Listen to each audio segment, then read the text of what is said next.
So, good day po sir. I am Harold Belsaferrer from BSIS 3B, and today I am presenting my LTO4 in application development. So, let's start. And first, I'm going to the login page. So, yun sa dito po sir, sa input validation. May nalagay na po ako dyan na data sa seeder, which is sa user seeder at sa administrator seeder. Okay. So, gagawin po natin yung database seeds.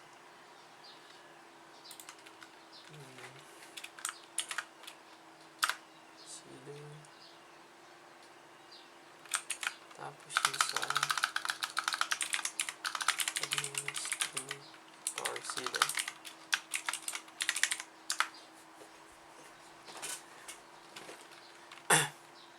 Yan, so may mga nalagay na po mga data.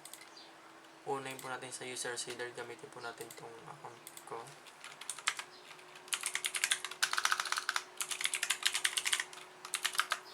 So after na mapunta po tayo sa database. Full screen po natin. Yan. Diyan po sir makikita yung user, which is nilagin ko pong account. Tapos try po natin magdagdag ng bagong admin.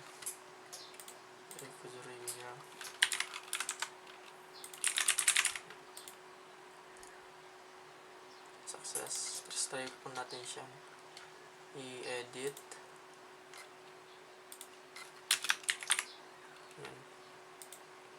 Update. So, bali ito pong bootstrap dito sir is galing po to sa kinuha ko po to sa DeepSeek. Try po natin delete. Yan. Naka-cyberpunk po siya na theme. May ano po dito, light mode and dark mode. Yan. So, yung next po natin is ilalog out po muna natin sir. Balik tayo dun sa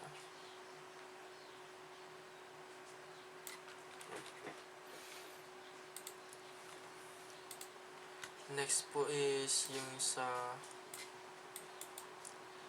session management.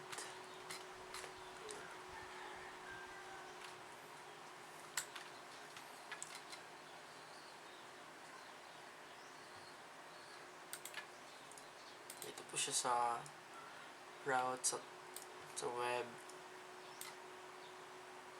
Yan po. So, okay na po sa session management.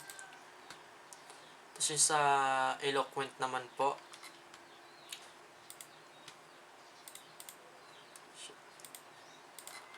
Ayan po sa sir.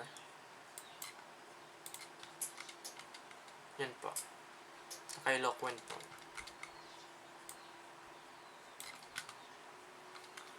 Yan, sa admin.